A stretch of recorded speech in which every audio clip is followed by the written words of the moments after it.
Hello friends, स्वागत है आपका हमारे YouTube channel study smart IQ में। और मैं हूं सबा परवीन और आज हम फिर पढ़ने जा रहे हैं आरआरबी ग्रुप डी 2025 के लिए जीके जीएस की क्लास, जिसमें हम डिस्कस कर रहे हैं प्रीवियस ईयर क्वेश्चन। और ये हमारी क्लास 58 है और इससे पहले हम 57 क्लासेस कर चुके हैं। और आज इस क्लास में हम करने वाले हैं 16 सितंबर 2022 के शिफ्ट 2 के जीके जीएस के प्रीवियस ईयर क्वेश्चन के एमसीक्यू। सो आई होप आपको ये वीडियो पसंद आए और ऐसे ही वीडियो देखने के लिए हमारे चैनल को लाइक करें, शेयर करें, सब्सक्राइब करना ना भूलें। तो चलिए स्टार्ट करते हैं क्लास। फर्स्ट है, प्रारंभ में भारतीय संविधान की 8वीं अनुसूची में कितनी भाषाएं शामिल की गईं? तो प्रारंभ में भारतीय संविधान की 8वीं अनुसूची में कितनी भाषाएं शामिल की गईं? तो ये की गई थी 14 भाषाएं। ठीक है, राइट आंसर है ऑप्शन ए, 14 भाषाएं शामिल की गई थी। ठीक है, अब हम इसके बारे में आगे बात करें तो 1950 में मूल 8वीं अनुसूची में, ठीक है, 14 भाषाएं शामिल थी। तो ये कौन कौन सी थी? असमिया, बंगाली, गुजराती, हिंदी, कन्नड़, कश्मीरी, मलयालम, मराठी, उड़िया, पंजाबी, संस्कृत, तमिल, तेलुगु, उर्दू। ठीक है, ये 14 भाषाएं थी जो कि शामिल की गई थी 1950 में 8वीं अनुसूची में। ठीक है, फिर उसके बाद 21वां संशोधन हुआ जिसमें सिंधी भाषा को जोड़ा गया जो कि 15वीं भाषा के रूप में जोड़ी थी। ठीक है, फिर उसके बाद 71वां संशोधन 1952 में हुआ जिसमें कोंकणी, मणिपुरी और नेपाली को शामिल किया गया, जिसमें कुल भाषाओं की संख्या 18 हो गई। ठीक है, फिर उसके बाद 52वां संशोधन जो कि 2003 में, तो इसमें 4 भाषाएं और जोड़ी गई जो कि थी बोडो, डोगरी, संथाली और मैथिली। ठीक है, तो कुल भाषाओं की संख्या हो गई थी 22 भाषा। ठीक है, फिर 96वां संशोधन 2011 में हुआ जिसे उड़िया का नाम बदलकर ओडिया रखा गया। ठीक है ना, उड़िया का नाम बदलकर, ठीक है, उड़िया का नाम बदलकर ओडिया रखा गया था।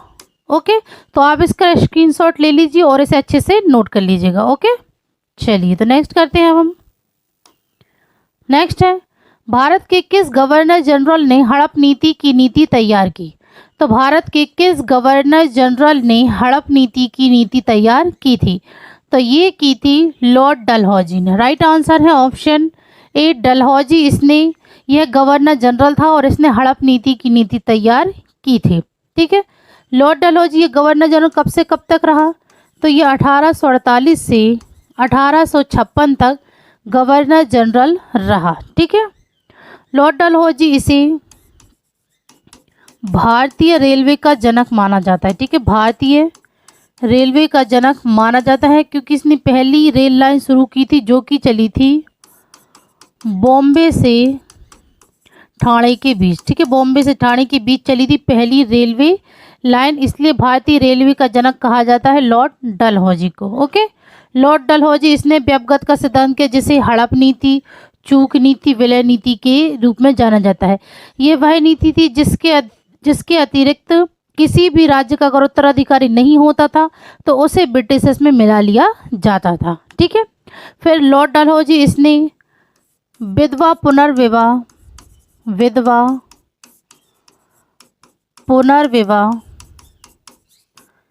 अधिनियम का मसौदा तैयार किया था। ठीक है, विधवा पुनर्विवाह अधिनियम का मसौदा तैयार किया था लॉर्ड डलहौजी ने। ठीक है, फिर बात करें लॉर्ड कैनिंग, तो लॉर्ड कैनिंग यह भारत का अंतिम गवर्नर जनरल, ठीक है, अंतिम गवर्नर जनरल और पहला वायसराय था। ठीक है, पहला वायसराय था लॉर्ड कैनिंग। ठीक है, लॉर्ड कैनिंग इसने विधवा पुनर्विवाह अधिनियम को पारित किया था। ठीक है ना, विधवा पुनर्विवाह अधिनियम मसौदा किसने तैयार किया था? लॉर्ड डलहौजी ने। और पारित किसने किया था? तो ये किया था लॉर्ड कैनिंग। ठीक है, लॉर्ड कैनिंग ने पारित किया था। इसके अलावा लॉर्ड कैनिंग ने व्यवगत का सिद्धांत,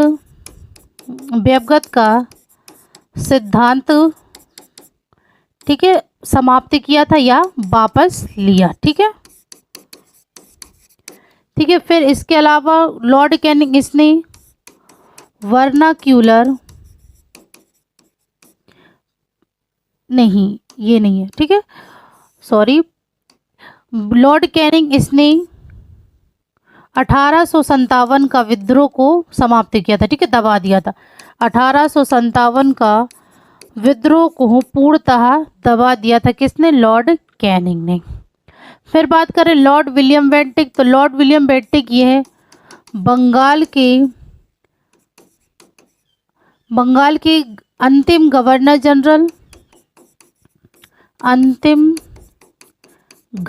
जनरल थे लॉर्ड विलियम बेंटिक, ठीक है, और भारत के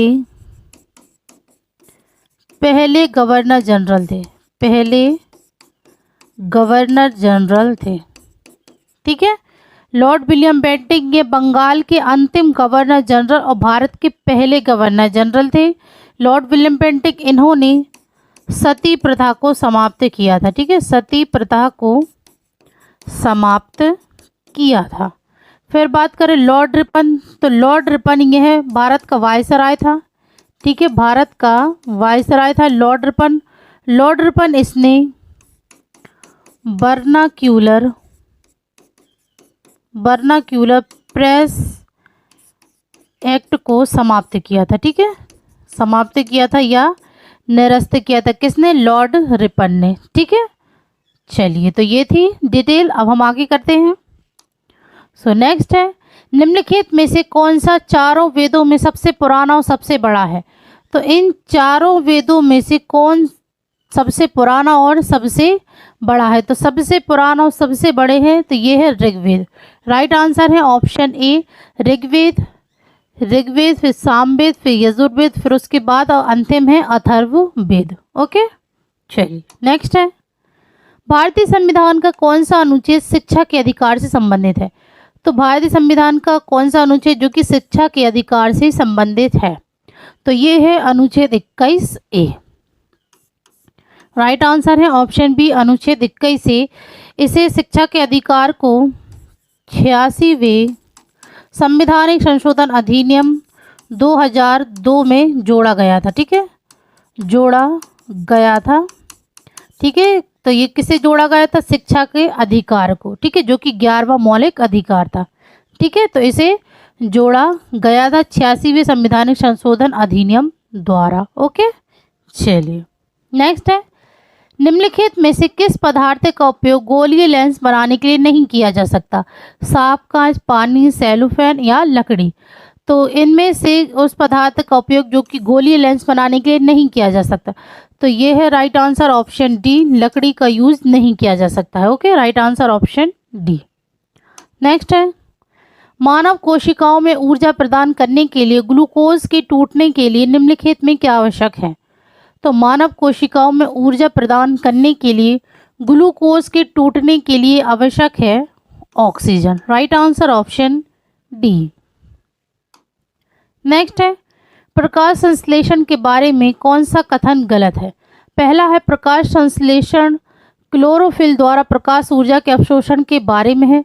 फिर है प्रकाश संश्लेषण में जल के अणुओं का हाइड्रोजन और ऑक्सीजन में विभाजन शामिल है। फिर है प्रकाश संश्लेषण में कार्बन डाइऑक्साइड का कार्बोहाइड्रेट में ऑक्सीकरण शामिल है। फिर प्रकाश संश्लेषण प्रकाश ऊर्जा को रासायनिक ऊर्जा में रूपांतरित करने की प्रक्रिया है। तो इनमें से जो प्रकाश संश्लेषण के बारे में गलत है तो वो है ऑप्शन सी कि प्रकाश संश्लेषण में कार्बन डाइऑक्साइड का कार्बोहाइड्रेट में ऑक्सीकरण शामिल है। तो यहाँ पे राइट आंसर होगा ऑप्शन सी कि इसमें से गलत है ऑप्शन सी। ओके, नेक्स्ट है, कौन सा ऊतक वृक्क नलिकाओं की दीवार बनाता है? तो इनमें से कौन सा ऊतक है जो कि वृक्क नलिकाओं की दीवार बनाता है?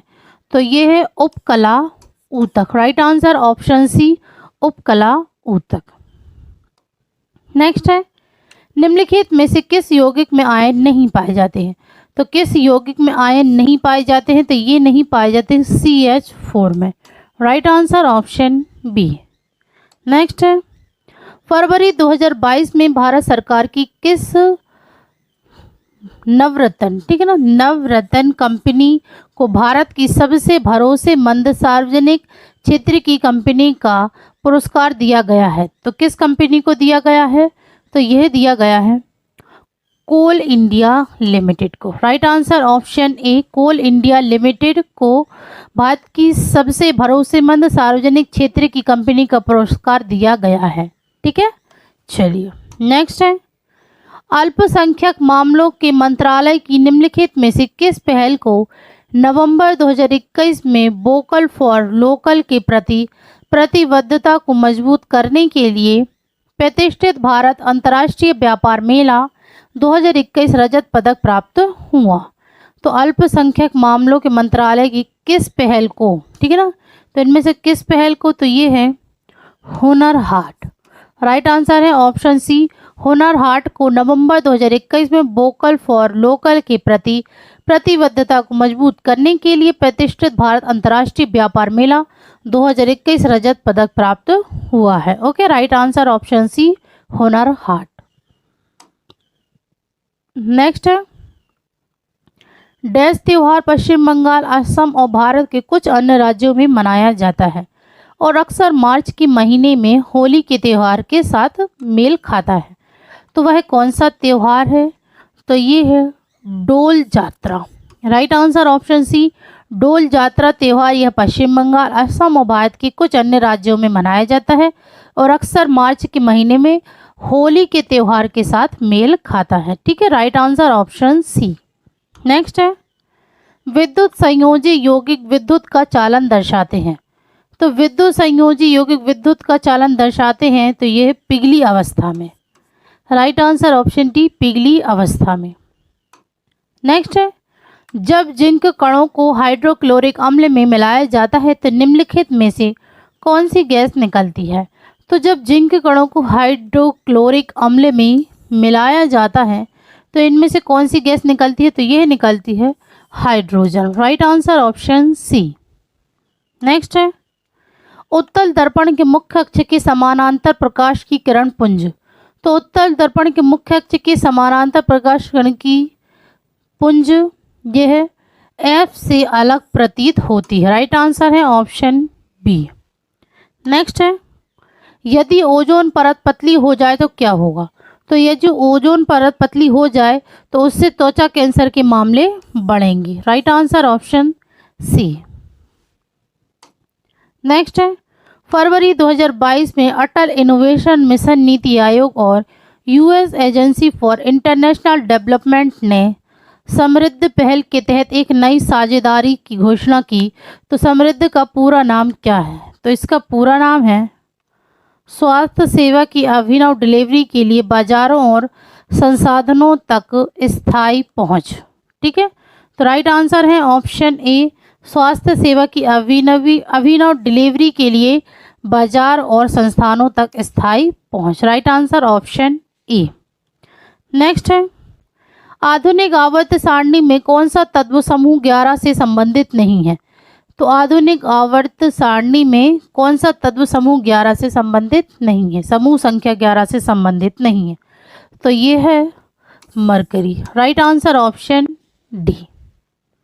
नेक्स्ट है, निम्नलिखित में से कौन सी विधि खुले क्षेत्रों में मिट्टी के वायु अपरदन को रोकती है या कम करती है? तो इनमें से कौन सी विधि है जो कि खुले क्षेत्रों में मिट्टी के वायु के अपरदन को रोकती है और कम करती है? तो ये है बगीचे के लिए बाड़ के रूप में पेड़ों या बाड़ी झाड़ियों का उपयोग करना। Right answer option C. Next है, पद्मश्री 2022 पुरस्कार विजेता वंदना कटारिया निम्नलिखित में से कौन सा खेल खेलती हैं? तो पद्मश्री 2022 पुरस्कार विजेता वंदना कटारिया यह किस खेल को खेलती हैं? तो यह खेलती हैं हॉकी को। राइट आंसर ऑप्शन ए। नेक्स्ट है, कई प्रकार के पेड़ पुराने पत्ते क्यों गिरा देते हैं? तो कई प्रकार के पेड़ पुराने पत्ते क्यों गिरा देते हैं? तो यह गिरा देते हैं क्योंकि कोशिका अपशिष्ट पदार्थों से भर जाती हैं। Right answer option D. Next है, मनुष्य के शरीर में वायु किस अंग के माध्यम से जाती है? तो मनुष्य के शरीर में वायु जाती है नथुने अंग के माध्यम से। राइट आंसर ऑप्शन डी, नथुने। नेक्स्ट है, निम्नलिखित में से किसका उपयोग भारत और ब्रिटेन के बीच विदेशी व्यापार के लिए राजमार्ग के रूप में किया गया था? क्योंकि 1869 में इसके खुलने से परिवहन की लागत कम हो गई और भारतीय बाजार तक पहुंच आसान हो गई। तो इनमें से किसका उपयोग? तो ये है सुएज नहर का उपयोग। राइट आंसर ऑप्शन ए, सुएज नहर का उपयोग भारत और ब्रिटेन के बीच विदेशी व्यापार के लिए राजमार्ग के रूप में किया गया था, क्योंकि 1869 में इसके खुलने से परिवहन की लागत कम हो गई और भारतीय बाजार तक पहुंच आसान हुई। ठीक है, तो चलिए नेक्स्ट है, राज्य वित्त आयोग की मुख्य भूमिका क्या है? तो राज्य वित्त आयोग की मुख्य भूमिका है राज्य और स्थानीय निकायों के बीच करों, टोलों और शुल्कों की शुद्धता, आय का वितरण और निर्धारण। Right answer option C.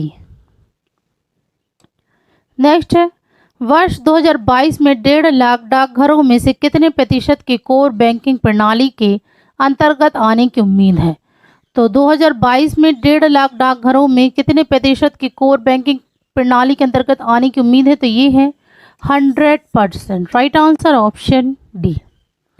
Next है, जिला क्षेत्रफल की दृष्टि से तमिलनाडु का सबसे छोटा जिला है। तो जिला क्षेत्रफल की दृष्टि से तमिलनाडु का सबसे छोटा जिला तो यह है कन्याकुमारी। राइट आंसर है ऑप्शन बी, कन्याकुमारी। नेक्स्ट है, किस राज्य ने खेलो इंडिया यूथ गेम्स 2021 में सबसे बड़ा 396 सदस्यीय दल उतारा था और हर खेल में प्रतिस्पर्धा की थी? तो किस राज्य ने? तो ये है हरियाणा राज्य ने। ठीक है, right answer option D, Haryana राज्य ने खेलो इंडिया यूथ गेम्स 2021 में सबसे बड़ा 396 सदस्यीय दल उतारा था और हर खेल में प्रतिस्पर्धा की थी। ठीक है, नेक्स्ट है, 1 किलोबाइट में कितने बाइट होते हैं? तो 1 किलोबाइट में 1024 बाइट होते हैं। Okay, right answer option B. Next है, किस मूल्य निर्धारण पद्धति में कंपनियां कई उत्पादों को एक साथ समूहबद्ध करती हैं और उन्हें एक ही कीमत पर बेचती हैं? तो किस मूल्य निर्धारण पद्धति में कंपनियां कई उत्पादों को एक साथ समूहबद्ध करती हैं और उन्हें एक ही कीमत पर बेचती हैं? तो ये है बंडल मूल्य निर्धारण। राइट आंसर ऑप्शन ए।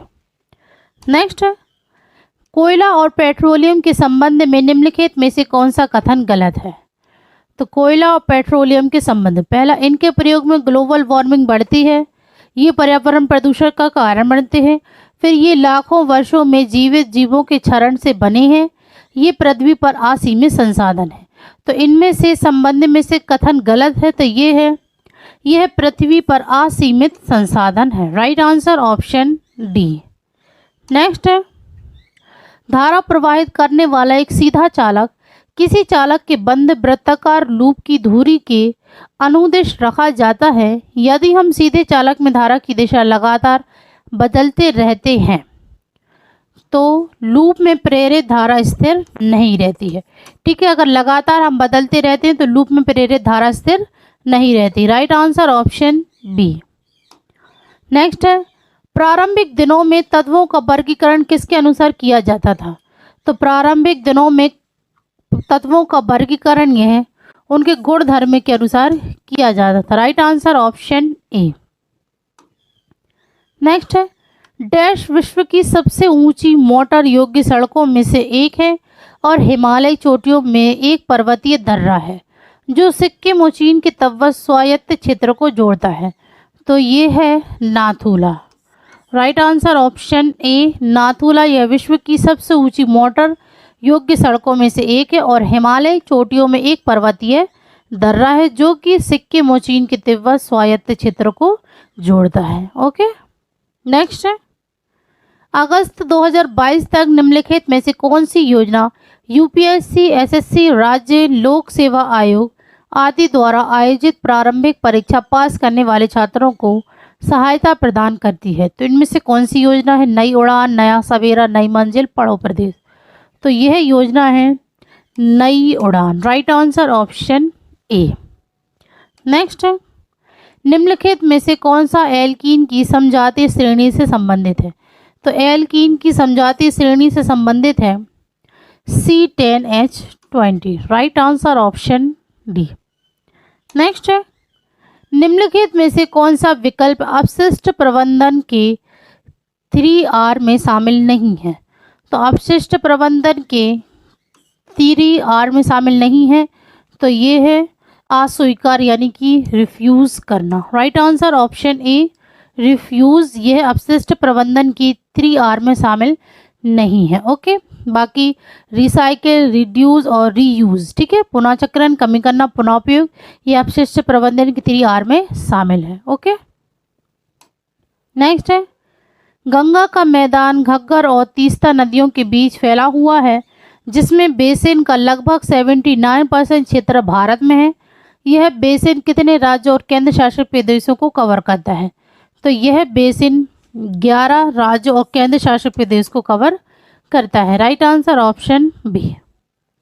नेक्स्ट है, संविधान का कौन सा अनुच्छेद सभी राज्यों में एक समान त्रिस्तरीय पंचायती राज संरचना अर्थात ग्राम, मध्यवर्ती और जिला स्तर का प्रावधान करता है? तो कौन सा अनुच्छेद है इसमें? तो ये है अनुच्छेद 343 B. Right answer option D. Next है, धातुओं की अभिक्रियाशीलता के लिए निम्नलिखित में से कौन सा घटता क्रम सही है? तो धातुओं की अभिक्रियाशीलता के लिए घटता क्रम सही है, तो ये है कैल्शियम, एल्यूमिनियम, कॉपर और मरकरी। राइट आंसर है option B, calcium, aluminium, copper और मरकरी, ये धातु की अभिक्रियाशीलता के लिए घटता क्रम सही है। तो राइट आंसर है ऑप्शन बी। ओके,